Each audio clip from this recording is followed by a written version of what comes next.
Hello students, नमस्कार। आज मैं कक्षा 10वीं के असाइनमेंट दूसरा सब्जेक्ट है हिंदी, जिसके सभी प्रश्नों का उत्तर आप लोगों के लिए लेकर आया हूं।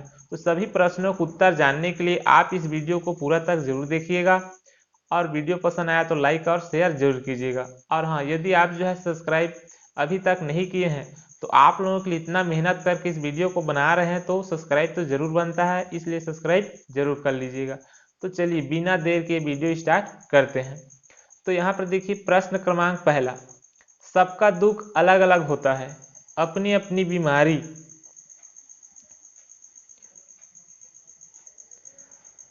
पाठ के आधार पर दुख के अनुभव कोई 3 बिंदु में लिखिए। जो अंक है 3 अंक है, शब्द सीमा 50 से 75 है, जिसका उत्तर आपको अगले पृष्ठ में इस तरह से है। जिसका उत्तर मैं पढ़ूंगा तो लंबा हो जाएगा वीडियो हमारा, इसलिए आप स्वयं पढ़ लीजिए या इसी को स्वयं लिख सकते हैं। चूंकि उत्तर बहुत अच्छा है, यदि इसी को लिखेंगे तो आपको 20 में 20 लगभग मिल ही जाएगा। उसके बाद देखिए प्रश्न दूसरा, जो कि नीचे में है। प्रश्न दूसरा,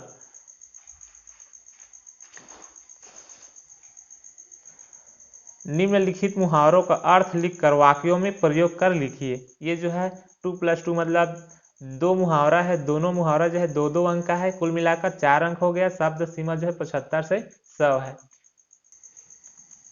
तो देखिए सबसे पहला मुहावरा है हवा में ताज उड़ना, और दूसरा मुहावरा है चेहरा खिल उठना। तो दोनों मुहावरों का उत्तर यहाँ पे और उसका वाक्य में प्रयोग नीचे में है, जिसे आप लिख लीजिए। उसके बाद देखिए प्रश्न ब, रामधरी सिंह दिनकर ने मिट्टी तोड़ने वाले और खेतों में काम करने को देवता क्यों कहा है, जिसका उत्तर यहाँ पर नीचे में है, लिख लीजिए या स्क्रीनशॉट लेना चाहते हैं तो जल्दी से ले लीजिए। उसके बाद देखिए और इसका उत्तर अगले, जिसका उत्तर यहाँ पर और है। उसके बाद प्रश्न तीसरा देखिए, बांध, सड़क व अन्य सरकारी निर्माण कार्य होने पर स्थानीय लोगों को किस किस तरह की समस्याओं का सामना करना पड़ता है, इस प्रकार के विकास कार्यों के क्या क्या फायदे होते हैं। अपने विचार माटी वाली पाठ के आधार पर लिखिए। ये माटी वाली पाठ आपने हिंदी में पढ़ा है, जिसके आधार पे इसका उत्तर अपने हिसाब से लिखना है। तो इसका उत्तर यदि मेरे अनुसार से लिखना चाहें, पाठ के अनुरूप यहाँ पे उत्तर दे दिया गया है, स्क्रीनशॉट करके लिख लीजिए। इसका उत्तर यहाँ पे और है, इस तरह से लिख लीजिए। उसके बाद प्रश्न क्रमांक 4 का अ, घीसा वृक्ष लगाने के पूर्व क्या क्या तैयारी करता था। और प्रश्न चौथा का ही बा है, महादेवी वर्मा को अन्य विद्यार्थियों की अपेक्षा घीसा ही क्यों याद रहा। ये 2+2 मतलब 2-2 नंबर का है, कुल मिलाकर 4 अंक का है। चौथा प्रश्न जिसका शब्द सीमा है 75 से 100, इसका उत्तर यहाँ पे देखिए इस तरह से है, जिसे आप चाहें तो स्क्रीनशॉट करके लिख सकते हैं या पढ़कर लिख सकते हैं। उसके बाद ये चौथा का अ का थोड़ा सा और उत्तर है। उसके बाद ये चौथा के ब का उत्तर यहाँ है, जिसे आप लिख लीजिए। उसके बाद देखिए नीचे में प्रश्न पांचवा, अधोलिखित गद्यांश को पढ़कर नीचे दिए गए प्रश्नों को उत्तर लिखिए। इसका अंक 5 है, शब्द सीमा 100 से 150 के बीच है।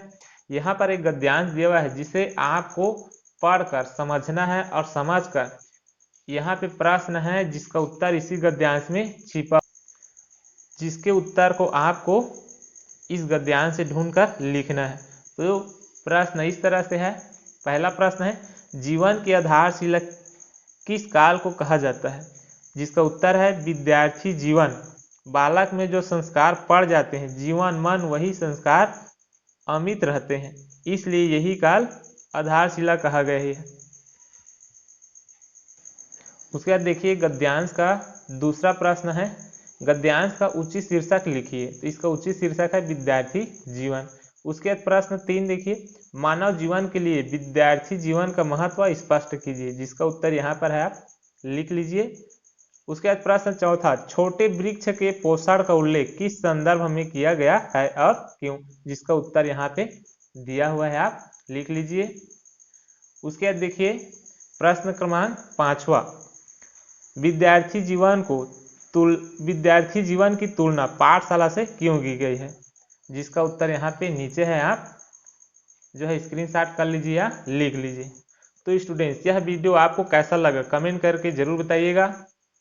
अगले वीडियो में फिर मिलेंगे, तब तक के लिए